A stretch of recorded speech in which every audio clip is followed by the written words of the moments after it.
Hi, my name is Katie, and this is Yapping About History, a podcast where we yap about the past so that the present makes more sense.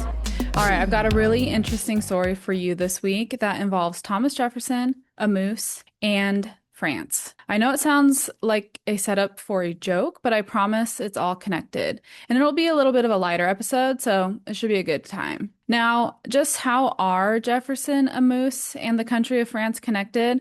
Well, it's through the idea of something called American degeneracy, which was an idea that sprung up in different European countries, but really took off in France in the mid to late 1700s. Multiple naturalists claimed that the Americas, North, South, and Central, were unhealthy places populated by lesser animals, plants, and the people who lived there were also weak and degenerate.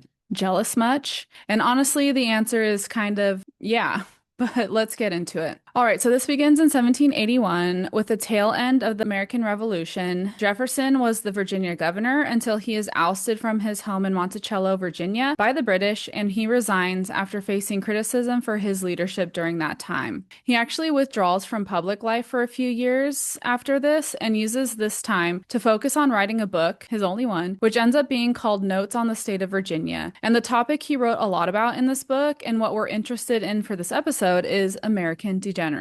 Thomas Jefferson, as the kids would say, had a bit of a crash out over the leading French naturalist claims that the Americas were degenerate in every way. He spent a lot of time defending the Americas and disproving the claims set forth by these French naturalists. This was important not only for the scientific accuracy, but it also had a political edge to it. By claiming that all of the inhabitants of the Americas were also degenerate, it could delegitimize the newly formed United States and lessen public opinion of them. So let's back up a little bit and talk about who these naturalists were. The biggest names were George Louis Leclerc, Comte de Buffon, but they worked in a group with other naturalists to publish a series called Natural History between 1749 and 1809, which ended up being 44 volumes. Buffon used natural history to share his many ideas about the history of the earth and its organisms, and he was a big proponent of American degeneracy. But here's my favorite part. Buffon had never been to the Americas. However, he wasn't the first person to come up with this idea of American degeneracy.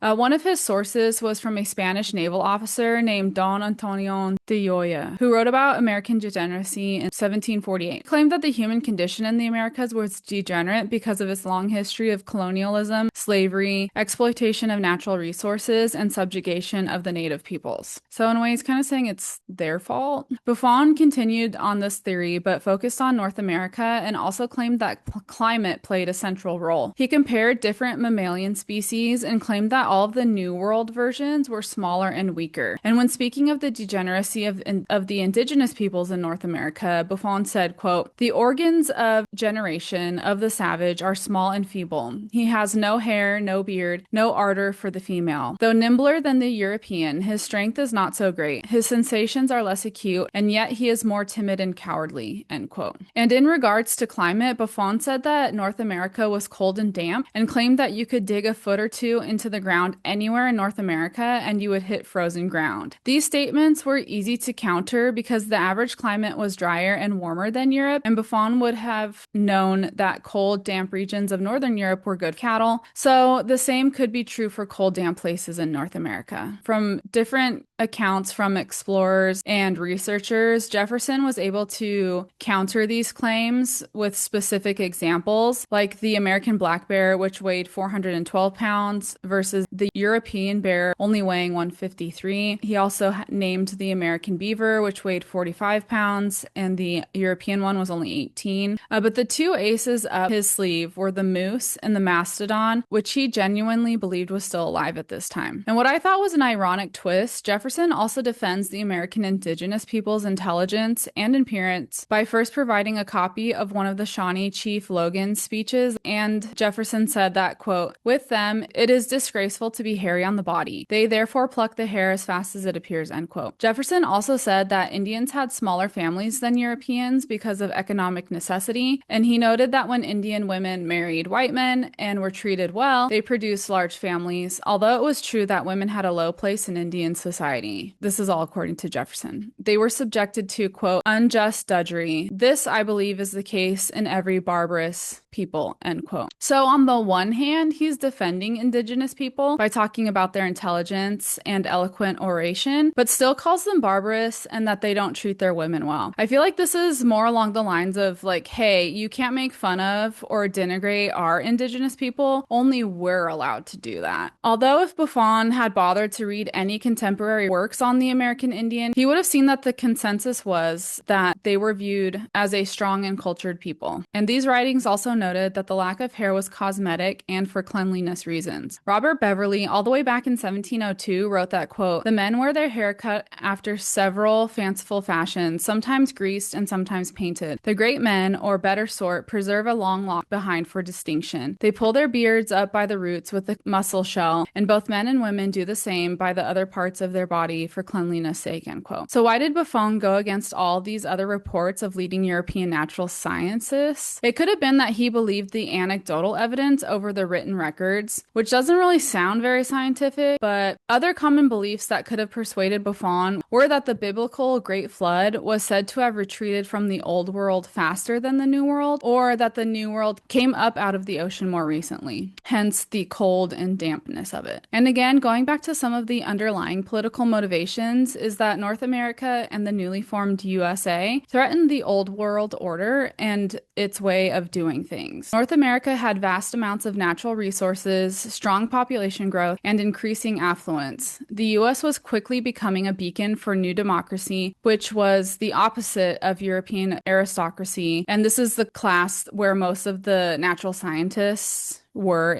at that time. The US was a populous place that didn't need nor tolerated aristocracy, and the passion with which Buffon's opinions were spread and repeated could be a sign of how serious a threat the US was perceived to be by the European oligarchy. Probably the biggest issue Jefferson had was with Buffon's assertion that intelligence of Europeans and their descendants also denigrated after moving to North America. Although Buffon sort of implies it without really directly saying it, other naturalists like Abbe Raynal had no problem coming out and saying it directly. Jefferson's response to this was, quote, in 200 years, in war we have produced a Washington, in physics we have produced a Franklin, than whom no one of the present age has made more important discoveries, and we have supposed Mr. Rittenhouse second to no astronomer living. And he was referring to David Rittenhouse, who was a Philadelphia astronomer, instrument craftsman, and patriot. Benjamin Franklin also got in on refuting American degeneracy while he was in Paris. While at a dinner party with other Americans, he asked them all to stand and then asked the French to stand up afterwards. He asked the French to look around and see how the Americans towered over the French. This was even more of a dig because Raynal was actually a guest at this dinner and was notably shorter than the American guests there. Franklin, in what I hope was a very patronizing tone, followed this up by saying something to the effect of, don't worry, I'm not very tall myself. Franklin also had many conversations with Buffon, and it seemed to have changed Buffon's mind somewhat because in later volumes of natural history, he recants his views on American Indians and population growth in North America. Buffon writes, quote, because we know from the celebrated Franklin that in 28 years the population of Philadelphia without immigration doubled. In a country where the Europeans multiply so promptly, where the life of the natives is longer than previously, it is not possible that humans degenerate, end quote. And it's kind of funny because Jefferson would have known about these changes of heart because Buffon published them before Jefferson had written his book, but Jefferson still decided to go for it. It seems like he kind of wanted to have the last word. Okay, so I know I promised you a moose in the beginning of this episode, and so we're going to get into that right now. By the time Jefferson's book is published, he's actually living in Paris as the US ambassador to France, and one of the first things he does when he arrives is to send Buffon a copy of his book and the skin of a large panther from the US, as what has got to be a petty,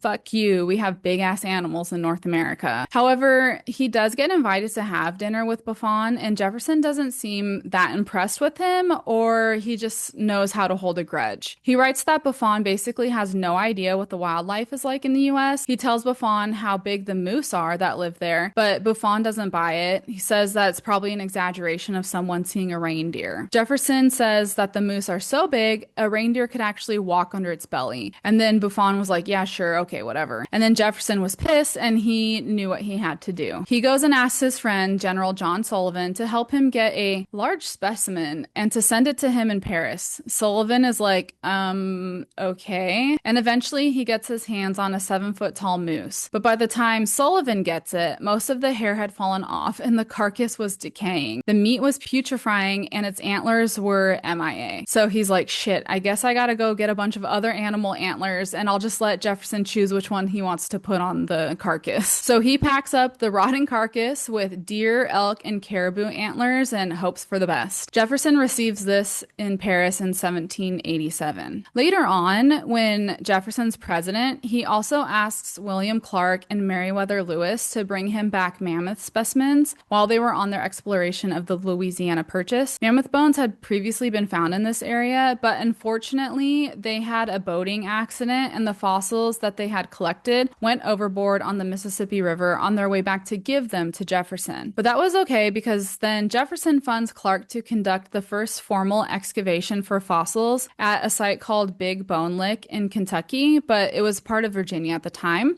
And that was in September of 1807, which is now recognized as the beginning of the science of vertebrate paleontology in America. So it kind of seems like Jefferson was just really big about finding all the big animals in North America. Daniel Webster, a prominent lawyer in the 1800s, claimed that Jefferson had the moose assembled in his apartment and had Buffon over to see it. Webster claims Buffon remarked, quote, "I should have consulted you, monsieur, before I published my book on natural history, and then I should have been sure of my facts," end quote. But sadly, this did not happen. We're not even sure if the carcass was ever assembled like Jefferson had wanted. Buffon was old and sick at this point and not even living in Paris. Jefferson had the remains sent to Buffon's longtime associate and zoologist in hopes that he would assemble it and show it to Buffon. And it seems like Buffon did see at least the carcass and the antlers, but we don't really know what his thoughts were about it because he died shortly afterwards. And even though Buffon and others started changing their minds on the idea of American degeneracy, his natural history collection would continue to be one of the most influential books in the 17 and 1800s. But Jefferson's time and energy that he spent on refuting these claims went beyond mere pride in his home continent. He and other founders believed that a successful rebuttal was necessary to ensure the growth and prosperity of their new country. It was so important that it was even mentioned in a eulogy at Jefferson's funeral in 1826 by a New York senator named Samuel Latham Mitchell, who called the anti-degeneracy campaign the equivalent of proclaiming independence a second time. And so there you have it. We've got Jefferson, a moose, and France. And that's all I have for you this week. Thank you for listening to this week's episode of Yappin' About History. I hope this episode is a reminder that what we do today will shape the stories that are told tomorrow. History isn't just something we remember, it's something that we carry with us.